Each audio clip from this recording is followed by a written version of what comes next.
Imagine having a profound aesthetic experience with a work of sacred art displayed in a church. If that same art were displayed in a non-spiritual place, how might its impact change? Professor Robin Jensen of the University of Notre Dame is part of a team of theologians and psychologists seeking to answer the question, how much does the context of sacred art matter? This project aims to analyze the ways that different viewers engage with and are affected by varying sacred images in different contexts. If I could break this project down, I think it has to do with three subjects. One is the viewer. So we're going to pay attention to different viewers with different backgrounds and how different people see maybe the same artwork differently because of who they are, because of what they bring from their own backgrounds to the viewing process. The second thing is the context. We started out by looking at two very distinctive sets of artworks in different places. If we take a painting from a church and we move it into the football stadium here and put it on the Jumbotron, are you going to experience that art differently? And finally, it's the works themselves. The team has been measuring reactions to two different expressions of the same spiritual story. One rendered in traditional paintings and displayed in a basilica, the other abstract sculpture, displayed in an outdoor garden. So I think we're working with three different movable pieces, and I think each of these is going to be important for our study to keep track of.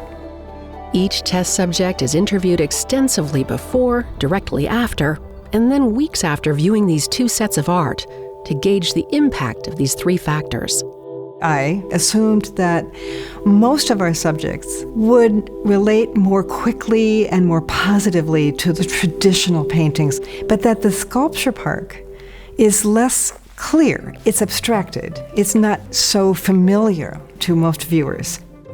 What we're finding out is that the students and the subjects really spend more time looking at those abstract objects, in fact, and report stronger affect with these works. These two sets of artwork can also be viewed within a variety of virtual settings. Scientific measures help researchers understand what impact, if any, context has when it comes to experiencing sacred art.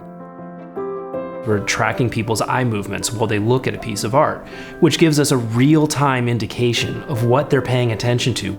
We can put the same pieces of art in a church. We can put it in a museum. We can put it in a casino. And what we're asking in those cases is whether it's very much intended context of the church or a very unexpected context like a casino, do people interrogate those pieces of art differently with their eyes? Do they think about the art differently? We should be able to see changes in things like fixation durations and saccade amplitudes, peak velocities. All of these things are correlated with importance and cognitive load. I think the big takeaway of a project like this would be for us to know more about how people engage art in these settings and how it can teach them, inspire them, guide them.